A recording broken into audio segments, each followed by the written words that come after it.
Moi, quand j'étais jeune, je n'ai jamais connu de défaite. Je fuyais.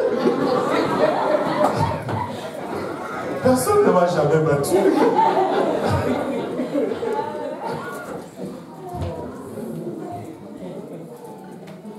Ça prend deux pour se battre.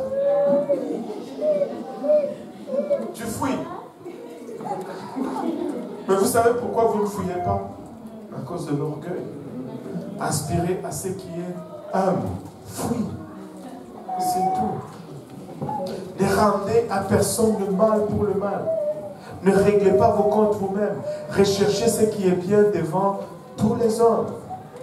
Et regardez celui-ci. S'il est possible, autant que cela dépend de vous. Il dit, s'il est possible, autant que cela dépend de vous. Et c'est vraiment ce que ça veut dire. Parce que des fois, ça ne dépend pas de vous. Des fois, tu ne peux pas fuir. Tu sais, des fois, tu habites juste à côté d'un voisin. Peu importe ce que tu fais, à moins que tu vendes ta maison et que tu partes. ça ne va, serait jamais bien. Même si une feuille de ton arbre tombe et puis et par mégarde, ça va sur sa cour.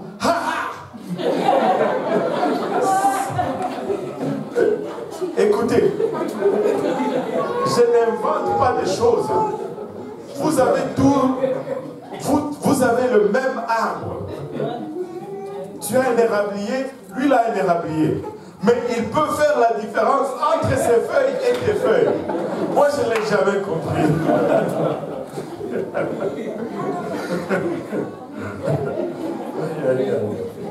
Mais s'il est possible, autant que cela dépend de vous, soyez en paix avec tous les hommes. Parce que des fois, ça ne va pas dépendre de vous. Amen. Ne vous vengez point vous-même. Amen. Hein? Amen. Ne vous vengez point vous-même. Ne réglez pas vos comptes.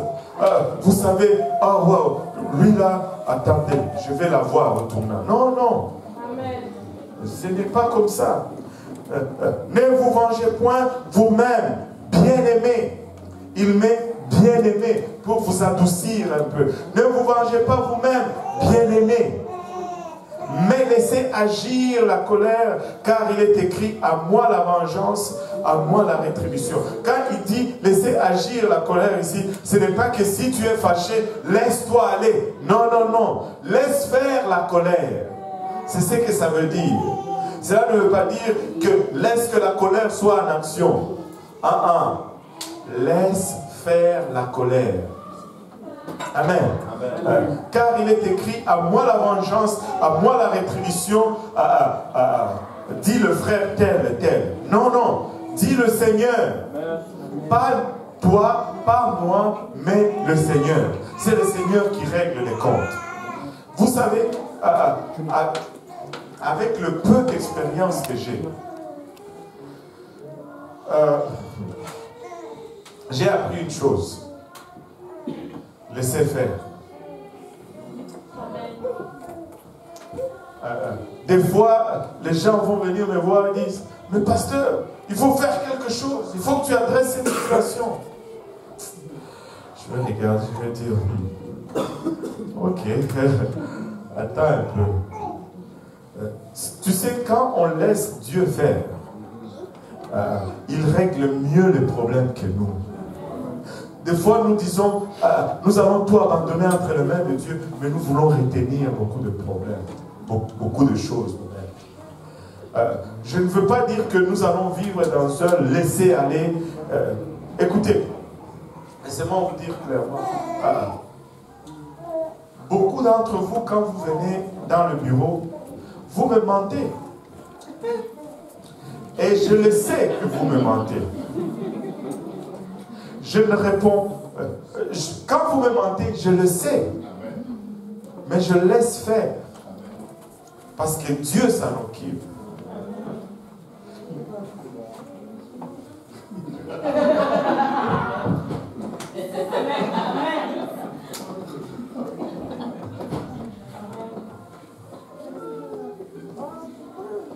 le sais. Si je commençais à régler les comptes, vous allez m'haïr.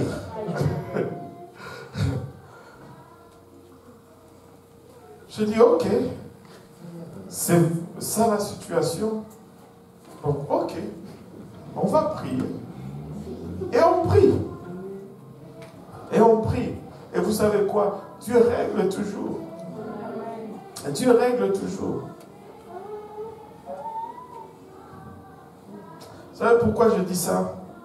Parce que très souvent, ce sont ceux-là qui me manquent le plus, qui veulent que je frappe ceux qui les ont offensés le plus. Ça ne se fait pas comme ça. Dieu règle. Il le fait mieux que moi, en tout cas. À moins qu'il me donne une direction claire. J'attends. Et très vite, tu vois, boum, voilà. Voilà. C'est comme ça. Mais laissez faire la colère. Amen. Amen. Ne vous vengez point vous-même, bien-aimés, mais laissez agir la colère, car il est écrit, à moi la vengeance, à moi la rétribution. Et regardez ceci, le verset 20, on achève là. Ouf, on achève. Mais si ton ennemi a faim, il n'a pas dit si ton frère a faim. Si ton ennemi a faim, donne-lui à manger. Si tu dois donner ton ennemi à manger lorsqu'il a faim, je pense que tu pourrais donner à manger à ton frère même lorsqu'il n'a pas faim. Amen. Amen. Mais des fois, je vois certains frères traiter leurs frères pire que la Bible nous demande de traiter nos ennemis.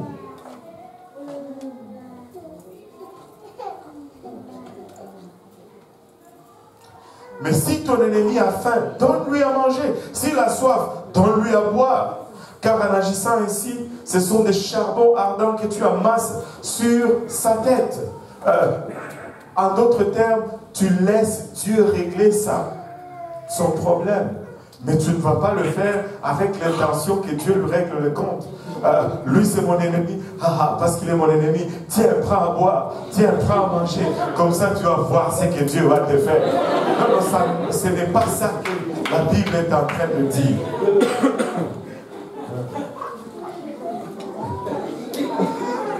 La Bible ne dit pas cela. Tu le donnes à manger, tu le donnes à boire avec espoir qu'éventuellement Dieu va toucher son cœur et qu'il va se repentir et qu'il va marcher dans les voies de Dieu et que vous allez adorer le Seigneur ensemble et que vous allez glorifier le Seigneur ensemble. Alléluia.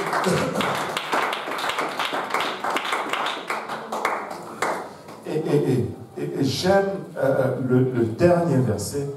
Il dit: ne te laisse pas vaincre par le mal. Ne te laisse pas vaincre par le mal. Ne succombe pas au mal. Fais ce qui est bien. Nous devons être des vrais chrétiens.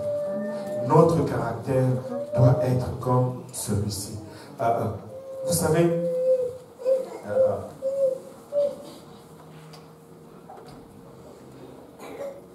personne ne me doit rien.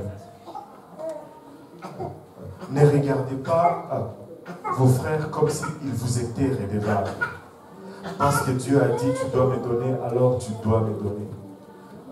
Ce n'est pas dans cet esprit que nous voulons approcher tout ceci.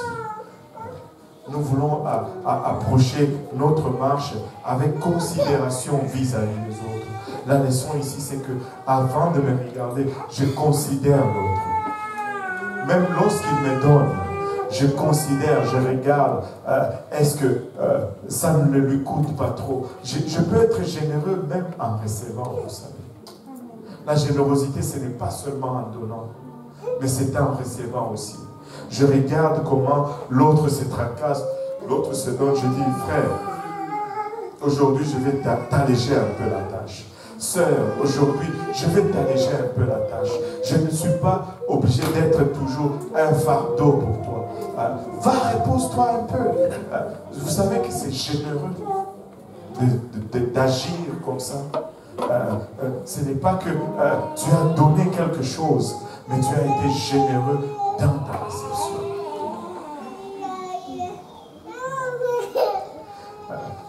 Je ne dois pas être le centre, mais Dieu doit être le centre.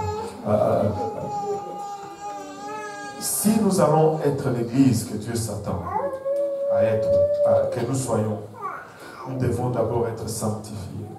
Bientôt, nous allons commencer une étude sur la sanctification ici à l'Est.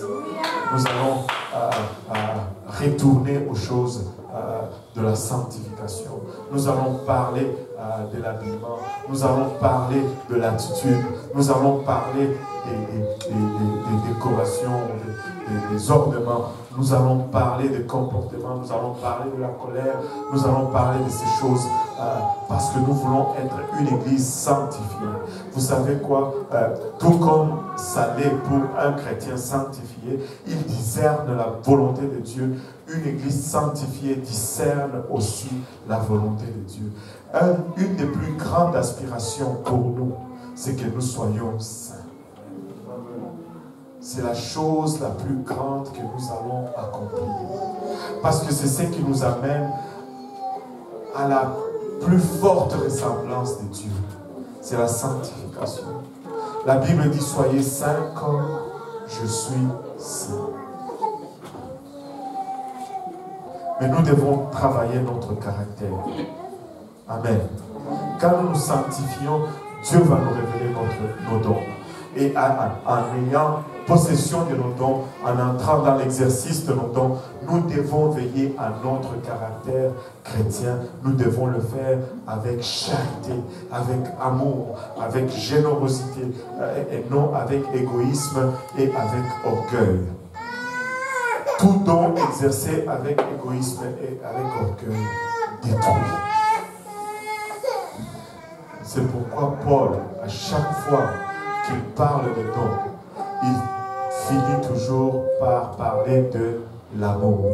Parce que l'exercice des dons est vain sans amour.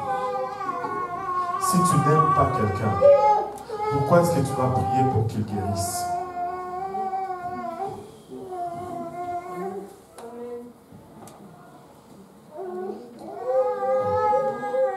Pour que l'on sache que tu as le don de guérison. Si tu n'aimes pas quelqu'un, pourquoi est-ce que tu vas lui donner? Pour que l'on sache que tu es bon et que tu donnes. Et là, c'est vide, c'est exempt de tout fruit. Mais quand nous le faisons par amour, nous le faisons même en cachette. Parce que nous voulons que notre amour ne soit pas éprouvé par l'orgueil. Nous le faisons même en cachette. Vous savez, je ne sais pas c'était de qui, mais un jour, on était à la maison, moi et ma femme. Nous avions reçu une enveloppe recommandée, Purolator ou quelque chose comme ça. Et d'abord, la poste est venue amener l'enveloppe. Il n'y avait personne à la maison, ils nous ont laissé le mot. Vous savez, des fois, quand tu as le billet, là, tu traînes 2-3 jours. Si je savais ce qu'il y avait dedans, j'allais aller chercher.